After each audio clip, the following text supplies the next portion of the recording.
This video is going to show you just how easy and how fast it is to set up your portfolio once you join Predicting Alpha.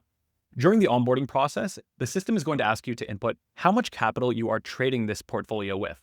So on the left here, you can see this is the account that I'm trading with, and I have $61,100 in here. So I'm just going to come over here and type in 61,100 and click Create Portfolio. Right away, it brings me into the dashboard that I'm going to be using to manage this account. And as you can see, immediately a setup is required, meaning there are trades that I need to place to get this up and running. So I click the Setup Trades button, and it's going to show me here exactly an overview of the changes that are going to be happening to my account. So you can see that I'm going to be adding shares for the 5 ETFs that are in the ETF strategy, and then I'm going to be shorting shares for VXX as a part of the VIX strategy. And together this makes up the whole portfolio. All I'm going to do now is click the Next button. Now, this second page, you can think of it as your trade worksheet. It shows you line by line for each of the tickers exactly what trade you need to place. For example, for gold, I'm going to buy 28 shares. And right now it's set to market on close, which is the type of trade that I want to be placing. All I need to do is go line by line here and put these trades on using a market on close order, and I'm done. So let's go ahead and do that now. We'll come over to the brokerage. Let's do gold first, GLD. We type that in here. We're going to be buying 28 shares. So type that in here. And we're going to change it from limit order to market on close order and click submit. All right, gold is done. Next up is DVC, where I'm going to be buying 100 shares. So let's go ahead and do that. DVC, buy 100 shares, change it from limit to market on close, submit, and we're done.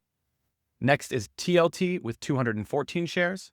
So we'll come here. Let's do TLT. We're going to buy, and it's 214. And we're going to change it from limit to market on close again. Click submit.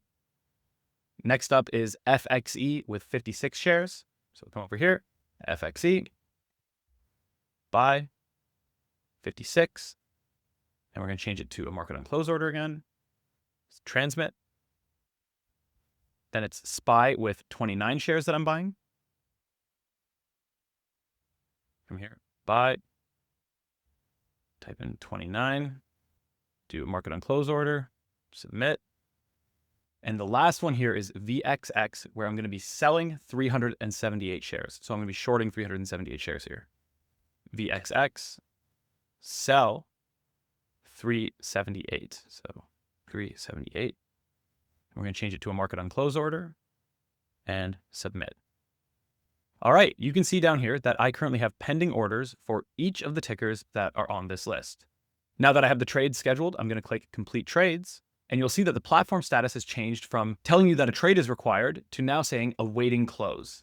And when we look at the portfolio holdings, you can see that we currently have no position on for any of them, but we have these orders queued, meaning they are awaiting the market to close so we can get a fill in the closing auction. After the market closes and we know the fill prices, this is going to automatically update with the market on close prices and will match the fills that you got in your brokerage. And that is actually how the portfolio is going to track your returns for your P&L. Once you've placed the trades, that's literally it. There is nothing else that you need to do today. As you can see, this literally took maybe a minute and a half to do. The system is going to monitor everything for me, so I don't need to be constantly checking my phone. And so now I can literally close things down knowing that my portfolio is in alignment with what it should be to execute this properly.